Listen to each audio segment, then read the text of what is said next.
अस्सलाम वालेकुम बच्चों, कैसे हैं सब लोग। होप सो सब ठीक होंगे। हमने 9th क्लास की फिजिक्स स्टार्ट की थी according to new syllabus. Chapter 3 का लास्ट टॉपिक करेंगे, जो कि लॉन्ग क्वेश्चन भी है, important long question, principle of conservation of momentum. इससे प्रीवियस लेक्चर में हमने देखा था मोमेंटम क्या होता है। Momentum basically quantity of motion होता है और ये प्रोडक्ट होता है मैस ऑफ वेलोसिटी का, मैस एंड वेलोसिटी का। अब हम देखेंगे कि जो मोमेंटम है ना किसी भी सिस्टम का, वो कंजर्व रहता है, मतलब वो सेम रहता है, वो चेंज नहीं होता। तो सबसे पहले तो सिस्टम को डिफाइन करते हैं। कहते हैं सिस्टम पता है क्या होता है। अगर कहीं पे हमारे पास एक से ज़्यादा ऑब्जेक्ट्स है ना, तो हम कह देते हैं वो क्या है, हमारे पास वो सिस्टम है। एक से ज़्यादा ऑब्जेक्ट्स को सिस्टम बोल देते हैं। और अगर किसी ऑब्जेक्ट के ऊपर कोई बाहर से फोर्स ना लग रही हो, हम कहते हैं वो आइसोलेटेड सिस्टम है। तो ये दो शॉर्ट क्वेश्चंस एमसीक्यू से भी हो सकती हैं, ये डेफिनेशंस भी हो सकती हैं। आइसोलेटेड सिस्टम क्या होता है और सिस्टम क्या होता है। अब हमने ये देखना है कि कोई आइसोलेटेड सिस्टम है, उसमें मोमेंटम हमेशा कंजर्व रहता है। मतलब एक सिस्टम है जिसमें बाहर से कोई फोर्सेस नहीं लग रही, लेकिन अंदर से लग रही हैं, लेकिन उसका मोमेंटम चेंज नहीं हो रहा। तो यहाँ पे हम लोग सिस्टम सपोज कर रहे हैं कि मेरे पास यहाँ पे दो बॉल्स हैं। एक बॉल का मास m1 ले रही हूँ और सेकंड का मास ले रही हूँ m2।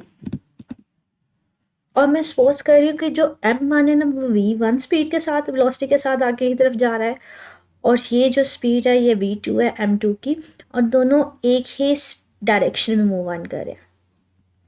लेकिन यहाँ पे एक मैं बात कर रही हूँ कि जो v1 है ना वो ग्रेटर है v2 से। मतलब इस वाली बॉल की जो वेलोसिटी है वो ज़्यादा है इस बॉल से, तो इसकी स्पीड ज़्यादा होगी, तो ये जाके क्या करेगा, इसके साथ जाके कोलाइड करेगा। जब कोलाइड करेगा तो हम बात करते हैं कोलिजन के बाद जो उनकी वेलोसिटीज़ है ना, मैं उनको डिफ्रेंशिएट करने के लिए कह देती हूँ। एक की वेलोसिटी है वो v1 प्राइम है और दूसरे की v2 प्राइम है। प्राइम के साथ रिप्रेजेंट कर रहे हैं। कोलिजन से पहले वेलोसिटीज v1 v2 है, और कोलिजन के बाद v1 प्राइम और v2 प्राइम। तो अगर हम बात करें टोटल कोलिजन बिफोर कोलिजन, हमारे पास टोटल मोमेंटम क्या होगा, इसका मोमेंटम क्या था, मास ऑफ वेलोसिटी का प्रोडक्ट, तो m1 v1 plus m2 v2। Collision के बाद ओवरऑल कितनी होगी इन दोनों के मोमेंटम, m1 v1 प्राइम और plus m2 v2 prime. Conservation of momentum का मतलब क्या था कि कोलिजन से पहले मोमेंटम सेम है इक्वल टू आफ्टर कोलिजन, मतलब चेंज नहीं होगा, जितना कोलिजन से पहले होगा उतना ही बाद में होगा। इसी चीज़ को देखते हैं। तो यहाँ पे यही बात कर रहे हैं, कंजर्वेशन ऑफ मोमेंटम का मतलब क्या है कि अगर कोई एक्सटर्नल फोर्स एक्ट ना करे आइसोलेटेड सिस्टम पे,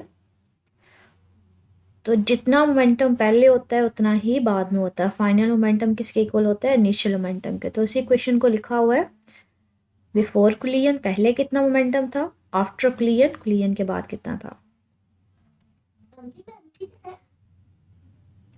अब इसी चीज़ को एक्सप्लेन करने के लिए डिफरेंट सिचुएशंस ली गई हैं कि अगर दो बॉल्स हैं, दोनों का मास डिफरेंट कर दिया जाए या स्पीड डिफरेंट कर दिया जाए, तो मोमेंटम या उनकी मोशन के ऊपर क्या इफेक्ट आएगा।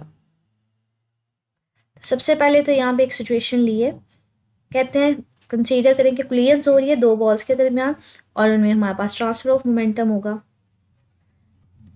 लेकिन सिचुएशन क्या है वो देखते हैं। कहते हैं सपोज करो कि एक बॉल रेस्ट के ऊपर है, जैसे ये m2 है, मैं कहती हूँ ये रेस्ट पे है, मतलब मूव नहीं कर रही, और जो v1 है वो पीछे से वेलोसिटी v1 के साथ आ रही है, इसके साथ जाके कोलाइड करती है। तो क्या करेगी, जब ये इसके साथ जाके कोलाइड करेगी तो इसको अपनी थोड़ी बहुत एनर्जी दे देगी, तो ये भी मूव ऑन करना शुरू हो जाएगा। तो यहाँ पे यही बात करें कि बॉल एट रेस्ट पे है, जब दूसरा बॉल उसके साथ जाके कोलाइड करेगा तो वो मोमेंटम, मतलब ये भी मूव करना शुरू होगी। दूसरी सिचुएशन वो क्या ले रहे हैं, वो कहते हैं अब सपोज करें कि जो दो बॉल्स हैं वो दोनों आइडेंटिकल है, मतलब मैं सपोज करती हूँ कि ये दोनों का मास सेम है और ये रेस्ट पे है। जब ये बॉल इसके साथ जाके कोलाइड करेगी तो ये सारी की सारी एनर्जी इसको दे देगी, मोमेंटम इसको दे देगी। अब ये रेस्ट पे आ जाएगी, मतलब इसकी वेलोसिटी ज़ीरो हो जाएगी और ये इसकी स्पीड के साथ आगे मूव ऑन करना शुरू हो जाएगी।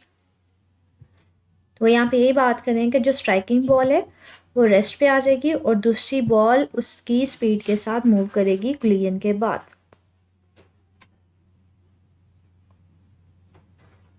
तो ये सिचुएशन है कि जहाँ पे हम लोग डिफरेंट केसेस ले सकते हैं कि सेकंड ऑब्जेक्ट की डिफरेंट जो हम ले रहे हैं स्टेट, वो डिपेंड कर रही है कि पहले ऑब्जेक्ट की मास या स्पीड कितनी है।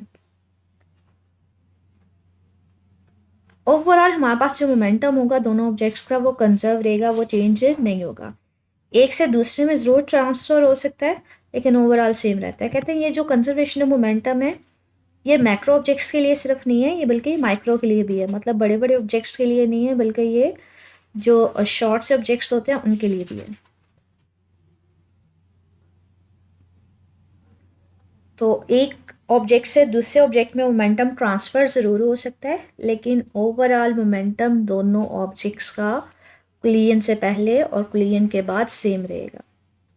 इससे रिलेटेड कोई क्वेश्चन हुआ तो बच्चों मेरे से पूछ लीजिएगा। ओके, अल्लाह हाफिज़।